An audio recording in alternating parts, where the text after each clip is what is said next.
I haven't told anyone yet what this is, so I'm going to unveil it here. But I exclusive. shot. Here's the exclusive story. Sure, I I shot a documentary with my 5 best friends about train hopping and living the life of a hobo for a month. We were stranded outside of Portland, about an hour away outside of Portland, at Winota Gorge. I don't know if you've ever been there, but it's a beautiful place. We were camping right outside of there. And we needed to get to Portland so we could catch our next train. Mind you, these are freight trains. I'm not talking about passenger trains that you get on. No, we're like illegally jumping on freight trains and like riding them like hobos, right? Anyways, I'm flying a sign, I'm holding up a sign that says Portland bound ?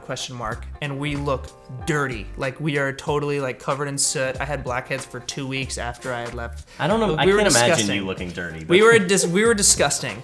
And this like nice young couple are like, hey, like you guys like looking to go to, like you guys want to go to Portland? I'm here taking pictures at Winota Gorge, but if you haven't found a ride out, we'd love to take you. They ended up giving us a ride all the way up to Portland, and I found out that he was a photographer from Alaska, and that's kind of another reason why I was like, oh, Alaska again. I had decided like I have to buy property in Alaska. Like I have to have a house in Alaska. That's my dream.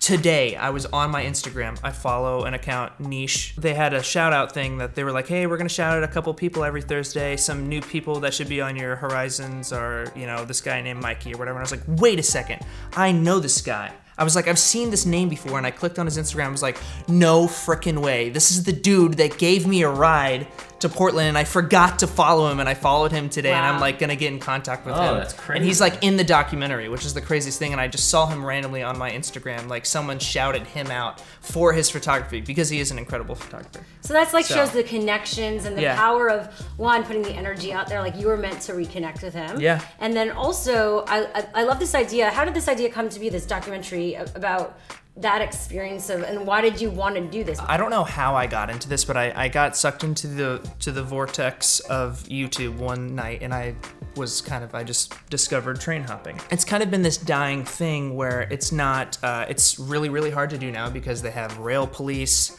The trains are a lot faster. They do 70 miles an hour. They're a lot more dangerous. Anymore. It's not. And so it's really, really hard to do, but there's been this kind of like budding renaissance of train hoppers, and I really, really wanted to. It sounds crazy, but I really wanted to do this. I did not know there was a renaissance of train. And I was like, I want to do this. I want to travel in a way and view the country that I've lived in my whole life and see things that you'll never ever get to see unless you're on a freight train. The biggest moral obligation that I had was, we had met other train hoppers, and we actually ended up going to a train hopping compound, like a commune, commune of train hoppers. And we kind of like were brought to tears at how this culture has been around for, almost 100 years. And I can't blow up the spot. I can't let people know how we do it, and I shouldn't. And just for people's safety, and I'm such an adventure seeker. It's kind of hypocritical for me to say, hey, don't do this, and then I went and did it. But I can't.